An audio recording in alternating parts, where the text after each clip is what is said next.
Welcome to Sideline Sanity with me, Michele Tafoya, sponsored by Legacy Precious Metals. There's never been a better time to invest in precious metals. Boy, do it before the end of the year if you can.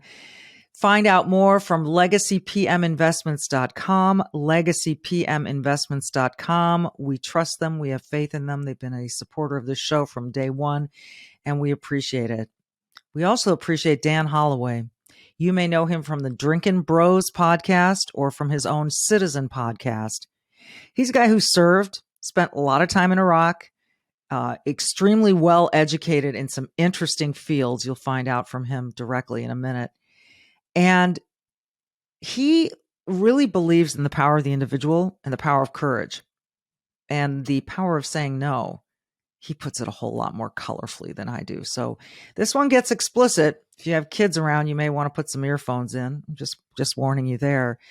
But Dan Holloway and I talk about why the faith in the military, the trust, the confidence in the American military, one of the strongest pillars of our nation, is on the decline.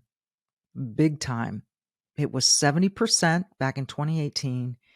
Now it's down to about 48% that Americans feel truly confident in our military. Why is that? Some interesting answers from Dan Hollaway next.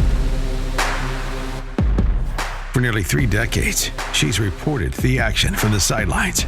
She started very young. She's covered the NBA, NFL, Olympics, and the college football and basketball national championships. And now, during these insane times in our world, Michele Tafoya thinks we need a serious dose of sanity. This is Sideline Sanity with your host, one of the sanest people on planet Earth, Michele Tafoya. Dan Hollaway, you're also listed as Daniel Holloway. Which do you prefer? Dan is fine. Okay, good to know. Good to know. We like to treat people as they'd like to be treated. And you go by in the intro, T-Dog, right? Right. I'm now T-Dog. Yeah. Thank you. Does that make you D-Dog? I don't know that I like the alliteration there, to be honest. Okay. It doesn't flow the same. I love that because I don't like the matchy stuff, so I'm with you there. That's good. D-Dog is a little. All right. So I've been on your Citizen podcast. I was on Drinkin Bros with you about last week. So I was trying to dig up more info about you. Like, what do I need to know about Dan Hollaway besides these podcasts? And I found a very funny website that described you as, he's tall in stature, 6 foot nothing. And, the descriptions were, in spite of the fact that he is a well-rounded podcaster, he has managed to keep his private life it was one of these dopey kind of websites that tries to bring out facts about people, but actually has none. Yeah, it's like the celebrity net worth sites that get everything wrong all the time. Exactly. Yeah. Exactly. So if you had to nutshell your background, how would you do it? I grew up in South Carolina, played baseball in high school. I had a really good time doing that. Thought about doing it in college, but I decided to go a different route.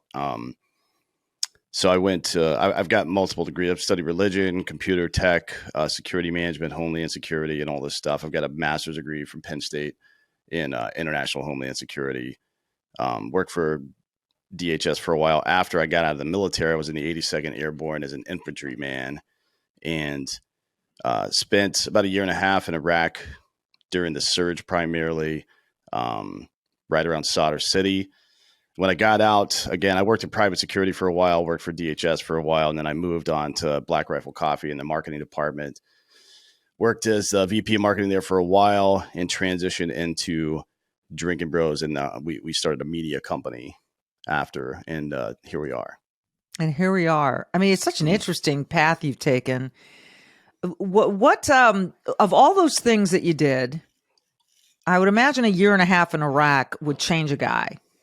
What was your greatest sort of, when you reflect on that time, your greatest takeaway from the time spent there and what you were doing? That's a good question. The fragility of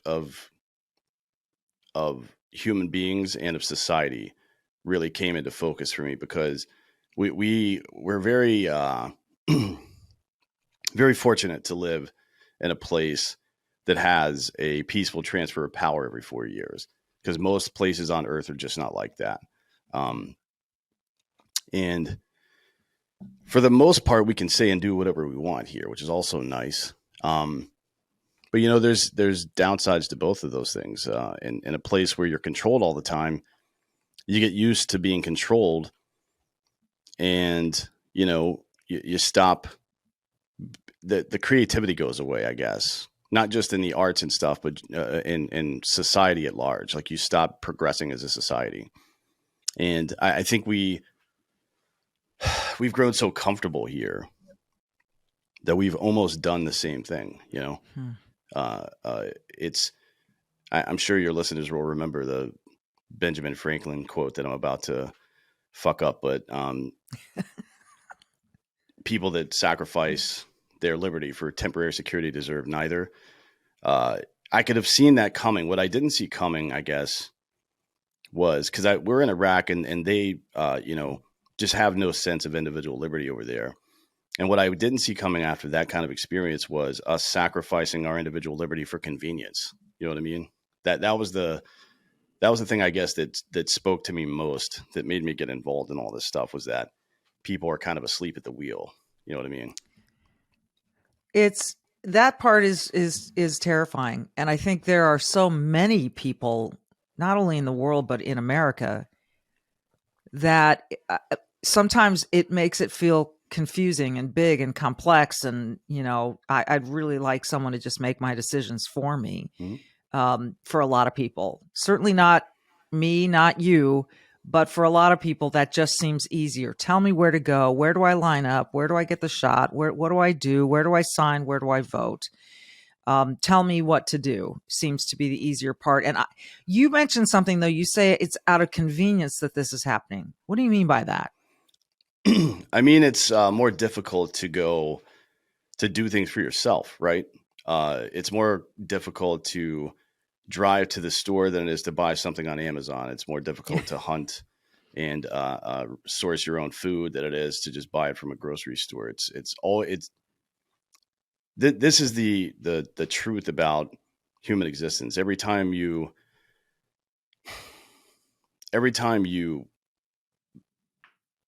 make something more convenient for yourself, you're surrendering part of your liberty. And sometimes it makes sense to do that to some degree, right?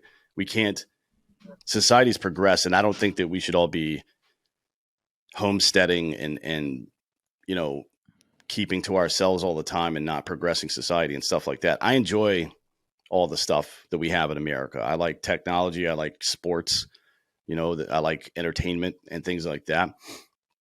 But,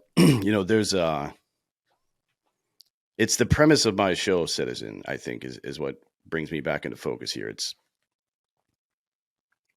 You can be entitled and talk about your rights, and I guess the analog to that in this statement is that you can enjoy all the things that are available to you, but if you don't act in a way that secures those things, then they become the master over you, right? So you're a subject and not a citizen any longer. That's the problem that I think that we're really facing today.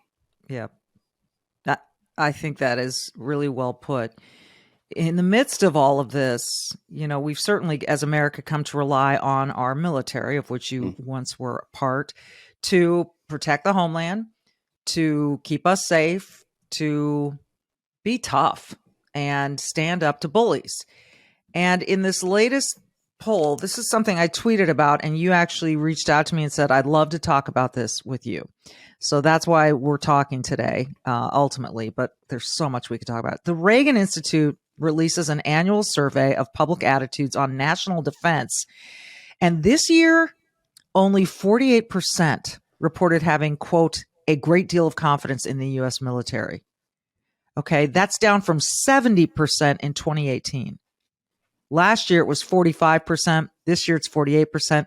Just 2018, 4 years ago, it was 70%. What happened? Excuse me. TikTok is one of them, right? It's kind of a pervasive trend in the current U.S. Armed Forces. They have all these little TikTok influencers that are, it's very bizarre to me. I don't understand it. One, we know that TikTok isn't Chinese software that's been entirely, the data set is completely infiltrated by the Chinese government, the CCP. But aside from that, like, I understand the idea of marketing. You want to meet people at the intersection of your product and their interest. The product here is service to your country. The interests are whatever 17-year-olds are interested in these days, which is kind of crazy. But and it always is for the next generation. But I think it sends the wrong message. Like, we're not trying to think of a good way to put this. The goal shouldn't be to hit our numbers. The goal should be to recruit the right men and women to serve in these roles, right? Because this is the ultimate meritocracy. You either win or you die. This isn't some fucking game that we're playing here. You know what I mean? And the U.S. military doesn't do much in the way of protecting the actual homeland anymore. For the most part, we do all this other ancillary nonsense. But even then, like, the ability to respond to things, to respond to existential threats is obviously a big deal. And I think it's super important. And it's, we're all, the leadership primarily of the U.S. military is caught up in all this nonsense now. And I'm sure, and it's not new, by the way, it didn't just start in 2018. I think it just took that long for the media to catch up to it. It started more like towards the end of the Obama administration is where it really started to go downhill. In 2015, the Secretary of the Navy, I think his name was Mabus, there was a Marine Corps study. This is when the gender integration into combat arms things were going on. It's 2015. The gender integrated combat formations were found during a long study to not move as quickly or shoot as accurately. That women in those roles were twice as likely to suffer combat injuries. And this is a huge report that was suppressed, right? And the Secretary of the Navy ultimately rejected the report because it didn't align with the politics at the time. But that's not how that's supposed to work, right? We understand this trust the science thing now, which is a complete obfuscation of reality. But back then it was like, we were all really confused. Like, why is this not, we did it. You had the theory, we did the study said this, but despite that, we're going to act, in opposition to that because of politics. That doesn't make a lot of sense to me. It shouldn't make sense to anybody. I mean, I get so fed up with these studies that come out and they put these blue ribbon panels together, whoever they are, and they find one thing and they say, oh, that's really nice, but that's not going to work. And you go, huh? I mean, you've got the facts right in front of you. What are you doing? So what you're saying is they found this with gender integration into combat. They found these facts that made, and actually it just makes sense. Women have been newer to this, so they're not as bound to be, I don't know. I haven't looked at the study. I'm not going to comment further and make myself look stupid because I do that easily enough. But then they just said, screw it, screw the study. We're going to brush it under the rug and we're going to continue to go the way we want. Now, what you've said also is that the media is just catching up, that this stuff started maybe closer to 8 years ago, 10 years ago, and we're just catching on. How in the hell does politics get woven into the military, which should be the most apolitical institution on planet Earth?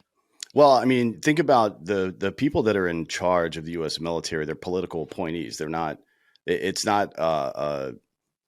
So when I was a specialist in E4 in the Army, when I wanted to get promoted to sergeant, I had to go to a board of other military people, sergeants major and first sergeants, right? And they test my proficiency to be promoted into that role, which is a leadership position. But it doesn't work that way for officers. For officers, it's political appointments, right? So if you're a general officer, to get moved from one billet to another, you have to be approved by Congress, essentially, or by somebody that's in a political position. That's like that. It's part of civilian control of the military, which I understand. It's something that we did intentionally from the founding of this country, but there might be a better way to do it than that. Or we could just, I mean, think about it this way. Politicians, particularly Congress, who have to run for office every 2 years, they can't afford to take any chances. So you become risk averse, but you can't be risk averse when it comes to the military. We take risks. No That's our question. job. You know what I mean? Yeah. So, it's whomever's in charge at the time. I talked earlier about peaceful transfers of power. That's a good thing, but there's also inherent weaknesses in that, right? So it's hard to get an 8 to 12 year plan done if you can only serve for 4 years. So, because whoever the next guy or woman who comes in could just change the plan. Yeah. And then you say, oh, that my predecessor failed. Well, I mean, you didn't really carry out their plan to fruition. So did they fail? It's hard to say. But now we've kind of leveled up now with the Biden administration. It's taken on a whole new level of nonsense, particularly with critical race theory. I think is one of the things. It's not the worst thing that's happening in my opinion, but it is the most obviously stupid. So excuse me, sorry. No, keep that thought. Yep. Quick break, and let's come back and talk with Dan Hollaway about critical race theory in the military. And then there's another one too, and that has to do with pronouns right after this. And we want to thank our friends at Epic TV for sponsoring the show. Epic TV, wonderful, censorship-free video platform with original news programs like Crossroads, The Larry Elder Show, Facts Matter, American Thought Leaders, and documentaries investigating critical issues that are not covered anywhere else, because that goes on here in America, shockingly. So why do we trust the Epic Times? Well, they're unbiased. They report important news that other media ignore. They focus on clear, fact-based journalism without spin or hidden agendas. They're truthful. They report just the facts and trust their discerning viewers, that's all of you beautiful people, to arrive at your own conclusions. Imagine. They're resilient despite the attacks from many sides, defamation from other media, thugs burning their printing presses, and assaulting their journalists, The Epic Times continue to dedicate themselves to reporting the truth. So if you're looking for an unbiased, truthful, and resilient news source, check them out today. We have a special offer for all of you. Just sign up and start watching. No credit card required, no strings attached. If you decided to subscribe within 14 days, it's just $1 for 2 months. That is a deal. So, ready? Go to watchepic.com/sideline. Watchepic.com/sideline and subscribe. That's watchepic.com/sideline. Go get this deal. It's a really amazing news and journalism source, and I highly recommend it. And we thank Epic Times for sponsoring the show. Okay, critical race theory in the military. How, why, what in the hell? So the first, I'm going to go through a series of things that have happened here, and then I'll come back to that question. So the Biden administration's chief of naval operations, Admiral Michael Gilday, sometime last year in the middle of the year added how to be anti-racist to the preferred reading list. How to be anti-racist is Ibram X. Kendi, who is a complete moron.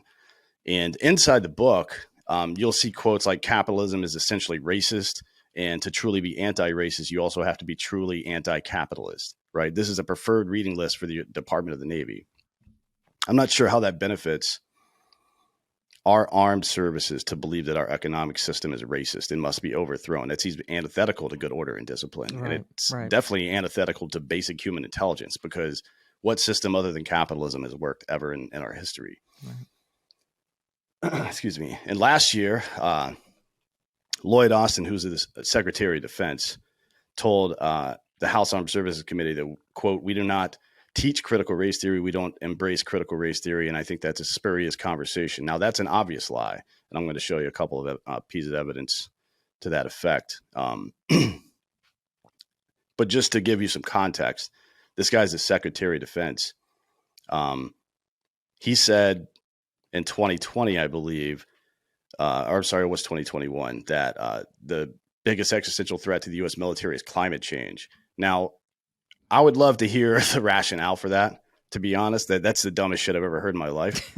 But let's push that aside for now. Okay. But you do have to. So his first act as Secretary of Defense was to order a one-day stand down to reflect on extremism in the ranks, but despite the fact that there's no evidence that any of that exists. And I'll bring that back to a point later. But you have to assume that was a condition of employment, right, for the Biden administration. Like otherwise, why do you have to assume that? Because nobody in the position would ever think to do something like that. Okay. We're about readiness ultimately in the military, being ready to go fight, not about people's feelings and shit like that. Okay. Now back to the CRT point. Last year, senior officer in U.S. Space Force, Lieutenant Colonel Matthew Lohmeyer, was removed from command for publicly describing the role of critical race theory and indoctrinating service members at his installation. Now, this was a new command that was set up under the Secretary of Defense. So the idea that Lloyd Austin could then say that they're not teaching it is absolute nonsense when one of their top leaders just got fired for trying to do it. Then I think the House Armed Services Committee published a report that showed at West Point, I'm sorry, it was through FOIA requests. West Point, there's a slide on a training document at the U.S. Army. What do you call it? West Point. This says, quote, "In order to understand racial inequality and slavery, it is first necessary to address whiteness." And then there's a lecture inside of West Point called "Understanding Whiteness and White Rage and White Power at West Point." So it seems to me the focus is a bit off. And when you see a Secretary of Defense that's this delusional, suggesting that white supremacy in the military and climate change are existential threats, I mean, what could you expect from the force at large? So when you see these people, these kids on TikTok or whatever the hell, and then lower level commands buying into this stuff, it should be no surprise when the person that's at the very top of the food chain there is a complete imbecile.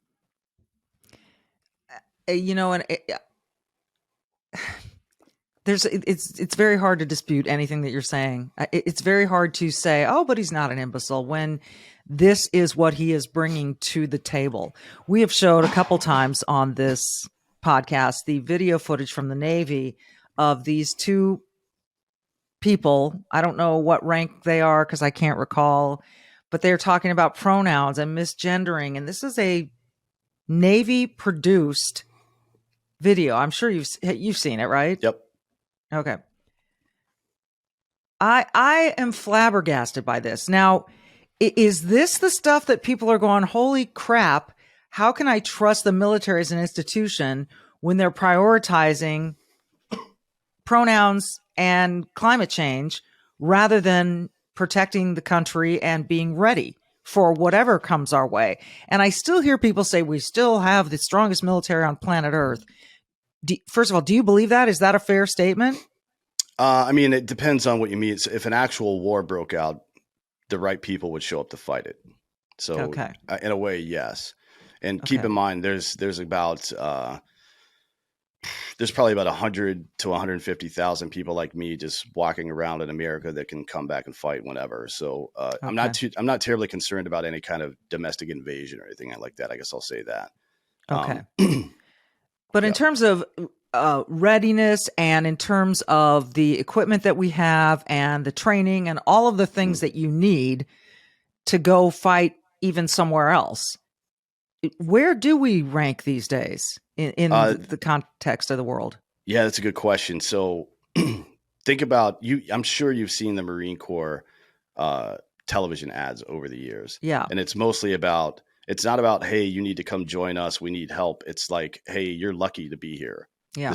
This is where we take it seriously. And you know,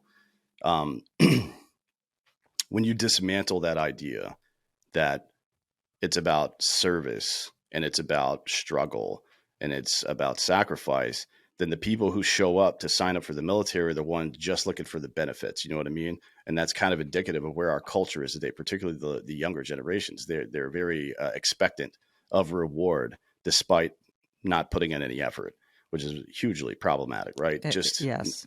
not even in society at large, but even in your own personal life. If you don't at a very early age associate risk and effort with reward, instead associating your position with reward, that becomes a big problem for you throughout your entire life. Yeah. Yeah. But it's not just Lloyd Austin, by the way. I wanted to add to that. There's Mark Milley, who's the Joint Chief. He's probably the most incompetent Joint Chief we've ever had, if I had to guess. If you haven't heard the name, he's the guy who lied to the Afghan president about us bailing on Bagram Air Base. That phone call is available now. The transcript is a decision that eventually led to the fall of Kabul and the death of 13 U.S. service members during the evacuation. Was a complete clusterfuck. This guy's defended teaching CRT at U.S. service academies and even testified to Congress about his desire to, quote, understand white rage, whatever the hell that means. This is a former special forces operator. He argued that American taxpayer money should be spent to ensure cadets and midshipmen learn what, quote, caused thousands of people to assault the Capitol building and try to overturn the Constitution of the United States. I don't know what that has to do with white rage, to be honest. And then the Biden administration is choosing to focus on and fund the study of racial extremism, even when there's a study that the House Armed Services Committee put out earlier this year, I think in June of this year, that shows it's virtually a non-issue in the military. It's like 0.0005 cases per 20,000 service members, which is like 25 incidents total for the entire U.S. military. That's nonsense. If you can get like 2% of every group of people are assholes, I think that's a good metric to use. And if you're under 2%, that's you're doing pretty good there, especially when you're 0.0005. Now, the truly stupid thing about this is that the U.S. military is already the most diverse fighting force in the history of humanity. No one else has ever come close to this. There's never been a melting pot country like us in the first place, and certainly not one during a time where standing armies are the norm, where essentially every ethnicity, religion, race, even nationality is represented in our military. So it is very frustrating and problematic that this is going on. But I think it's also our hope, because we are proof, not just for militaries, but for larger groups, that greater purpose erodes the tribalism being forced down our throats by the media and the political class in this country. We've done it. We have a proof of concept, right, that started sometime around World War II, and it's carried up until now. Excuse me, sorry.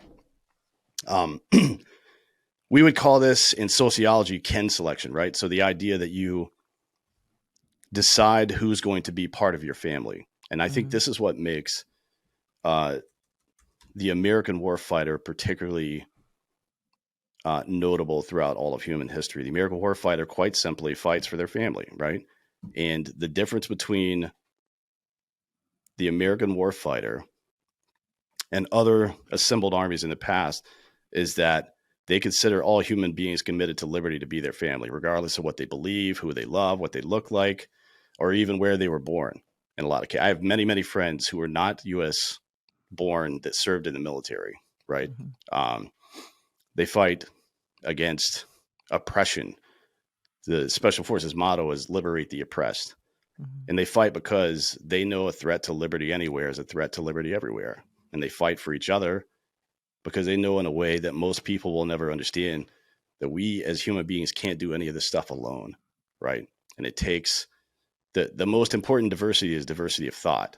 Yes. Because we've seen when you strip away all these other demographic issues, it doesn't really matter as long as we're all pulling on the same side of the rope.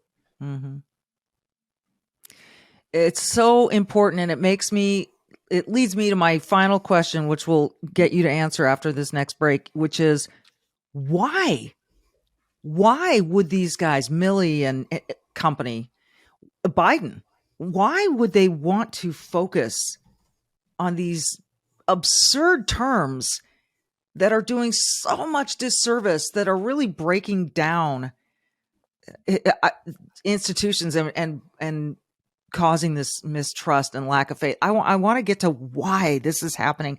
We'll do that with Dan Hollaway after this. Oh my goodness. We've seen the economy go through so many ups and downs. It's head spinning. It's dizzying. It's worrisome, right? Inflation is out of control. The gas prices are just one part of that. So you think about your short-term expenses and your long-term expenses. A lot of you are just trying to get by paycheck to paycheck. Some of you have saved in the past. This period of time that we're living through reminds me a lot of 2008.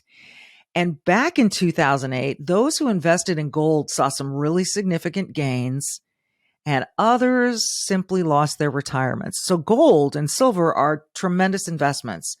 They provide a hedge against a weakening dollar. They work against inflation. They do things that normal stocks can't do, silver and gold does. So Legacy Precious Metals is the name that I trust when investing in gold and silver.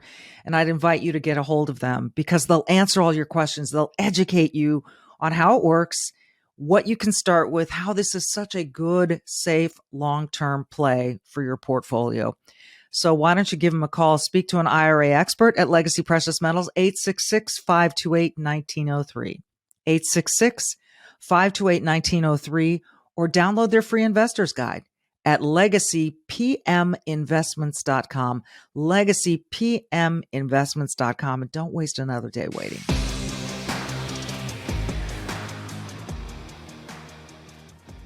Okay, Dan, so we know what's happened and what's going on. The central question for me is why? We've got a damn good thing going here in the United States, in spite of, and maybe even because of, our past mistakes from which we've grown, obstacles we've overcome,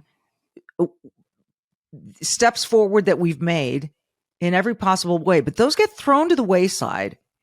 And we talk about, it's like this doubling down on, this anti-racism push, which I don't know anyone I'm sure there are a few pro-racists in the world. They're part of that 2% of the assholes that you mentioned.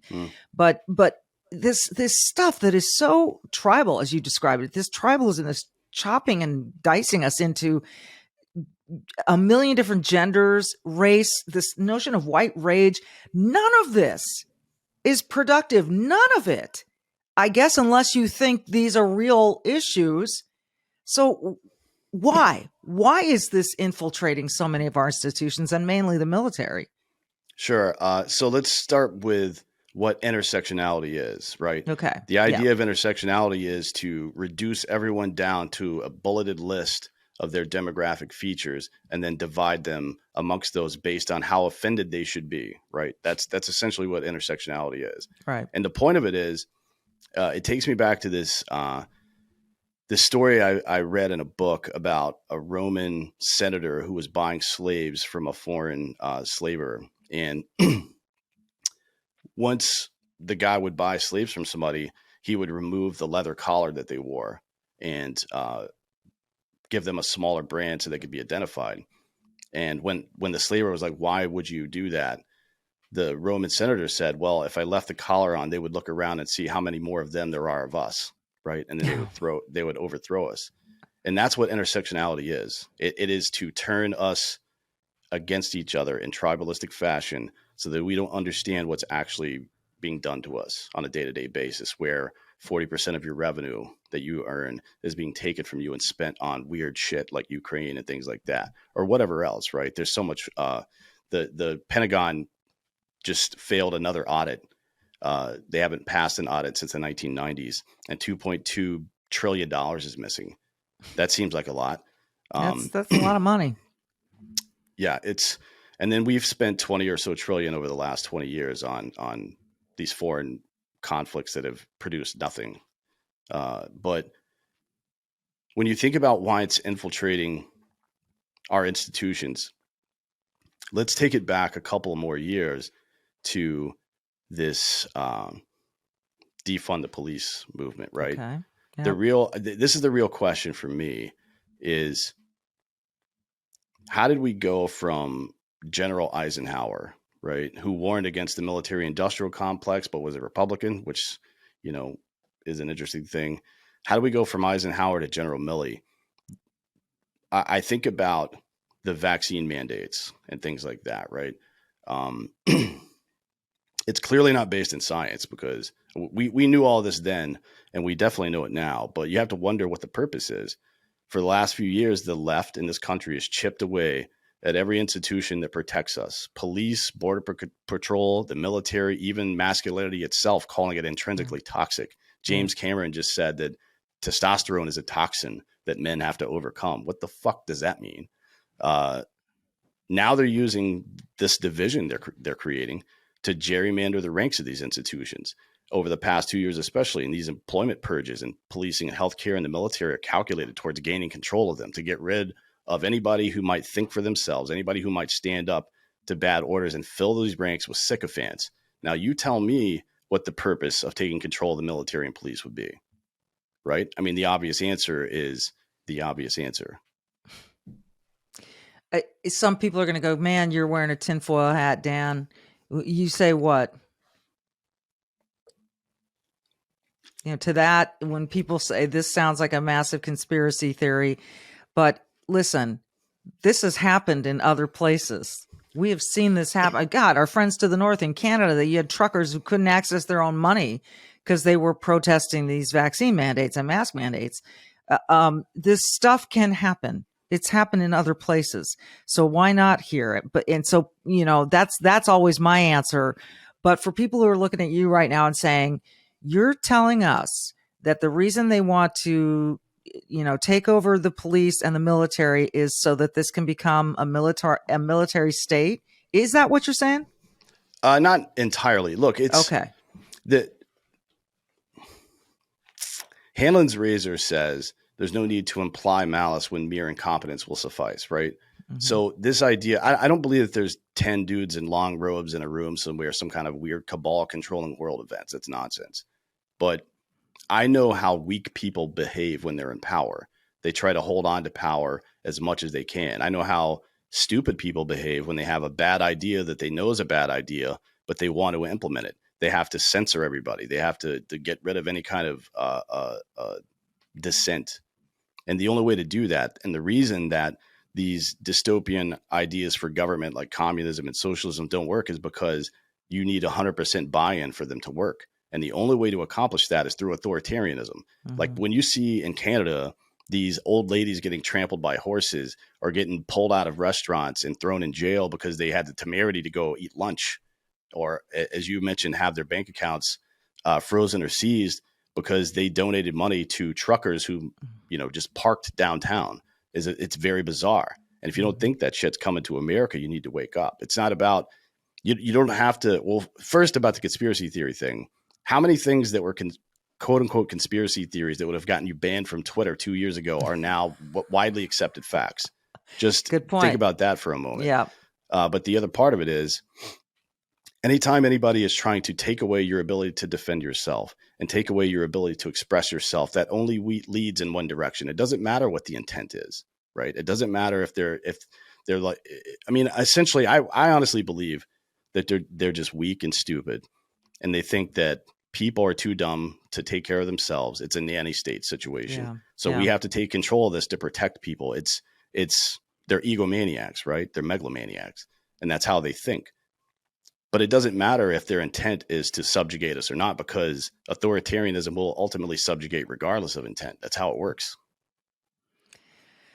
It's so amazing to me that we have given up freely so many of our rights that certain people will they'd rather be quiet than risk, getting blasted on Twitter. They'd rather just get their shot rather than challenging it. They'd rather just wear a mask, and that you could say, oh, so what? Wearing a mask, no big deal. Well, to me, it is a big deal. And it's become even a bigger deal.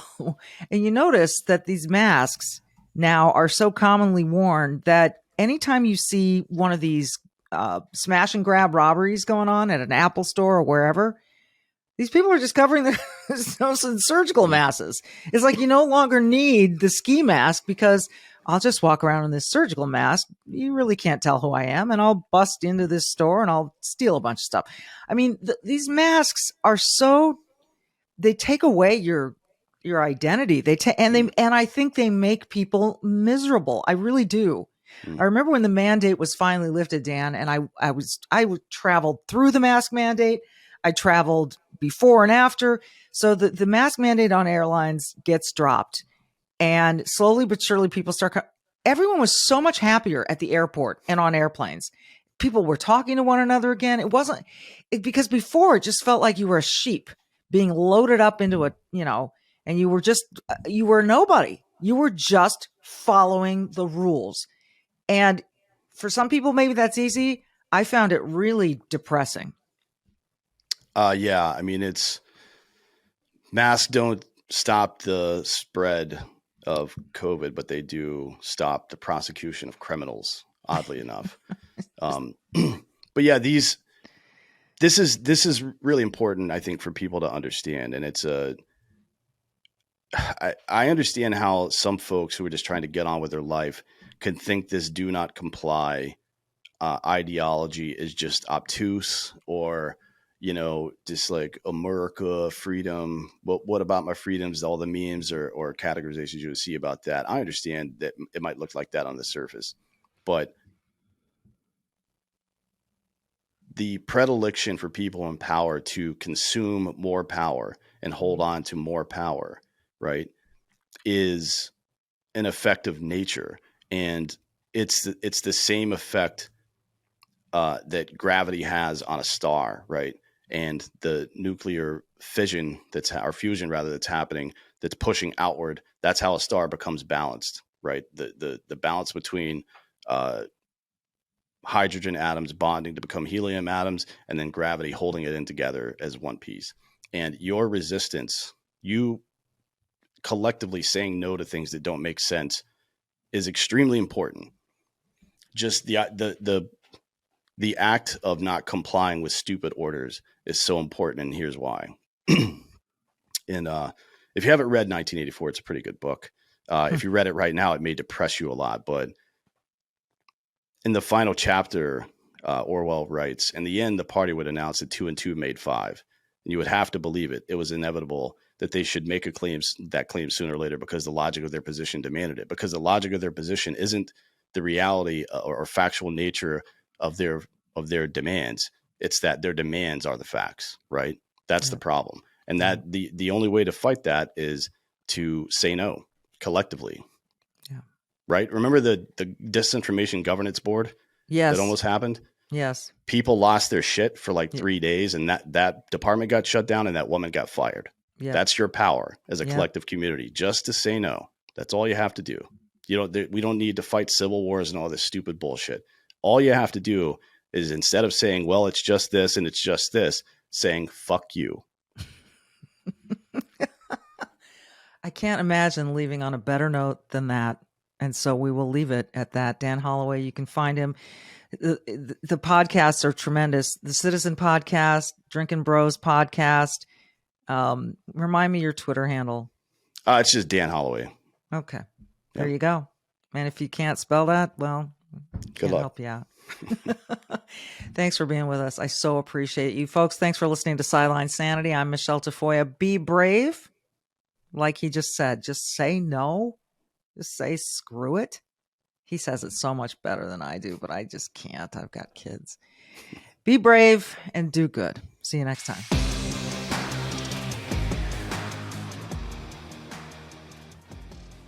Happy to talk once again with Charles Thorngren, the CEO of Legacy Precious Metals. I think it still is confusing to people, some people, as to why a precious metals investment would be a worthwhile one, particularly at this time when they're thinking, I'm doing all I can to put gas in the car. Why is now a particularly good time? And we'll go from there to how small of an investment is worthwhile for someone. A great question. And I think the importance of why really comes into the fact that we have to save for ourselves. whether it's a little here, a little there, whether it's making it a plan and putting out so much a paycheck, whether it's making sure we fund our retirement account. We have to realize we are responsible for ourselves in the long run. You mean that no one else is going to ride up and save us, on some white steed? It ain't going to happen. It ain't going to happen. And anyone who's promising to do that is getting ready to take advantage of you in some form or fashion. Yeah. And so if I'm an investor, a potential investor, and I'm looking at legacy precious metals and I'm saying to myself, this sounds smart. I don't have a lot to spend. What would you tell that person? I would say, do what you can. If you never start, you never get there. So the most important step you can take is saying, I'm going to take care of myself and my family. I'm going to make it a plan. I'm going to take action. I'm going to start in a way that's comfortable for me. That's the important thing. The first step is always the hardest. But once you take that first step, the second step is easier. And then you're moving. And then once you're in motion, it's hard to stop you. So that first step, most important step. I always tell people they can call and talk to an IRA expert or check out the guide that they can download for free, the investor's guide. What is the number one question that you get from people who are first-time investors? The biggest question I get is this right for me? That is the question. And that comes from everyone. So everyone's asking the same, is this right for me? And yet we're all so unique. And yet it is a sound investment for just about any portfolio, isn't it? It is. Even though we're all unique, that uniqueness is going to tailor the way we begin the investment. Okay. But we're all in the same situation. That's the one thing I think we seem to forget in today's society. Whether you agree with somebody or not, we're in this together. America is in this transition that we're in right now. We're dealing with the same issues. Some people like them, some don't. But we're all in it together, right? So the need is the same. How we prepare and how we invest is what changes from person to person. But we all have that same need. It's a great point. And again, I encourage people to just make the call, pick up the phone. That step is always the hardest. I'm not sure why that is. In any kind of effort that you make in life, whether it's weight loss or exercise or investing some way to better your life, it always seems like that first hurdle is the challenge.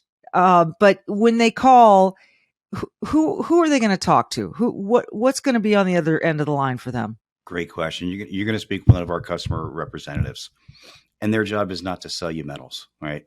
We have a much different approach. We're going to answer all your questions. We're going to show you what options you have. And on the rare occasion, this isn't right for you, we're going to say, this probably isn't right for you. We have a gold company here, but I say it all the time. What we actually deal in is customer service. We want each and every individual that calls to get the answers they need to be able to make the decision that's right for them. And we want to do that in a way that's not pushy, that's not salesy. And that's what makes my team so special. We care about each and every caller. And we're going to show you what options you have, and then you get to make an informed decision. So don't be afraid of the phone call. It's the best thing you can do. And this is why I am so honored and I feel privileged to be sponsored by Legacy Precious Metals. They're the ones that I'm going to deal with. And I encourage you to pick up the phone, give them a call. Even easier, go check out their guide. It's a free investor's guide at legacypminvestments.com, legacypminvestments.com. But as you said, Charles, pick up the phone. You're going to talk to someone who can answer your specific questions and get the ball rolling, get started, do something that is a long-term play for your family's benefit. Charles, it's always great to talk to you. Thank you so much. Oh, it's my pleasure. It's always great to be here.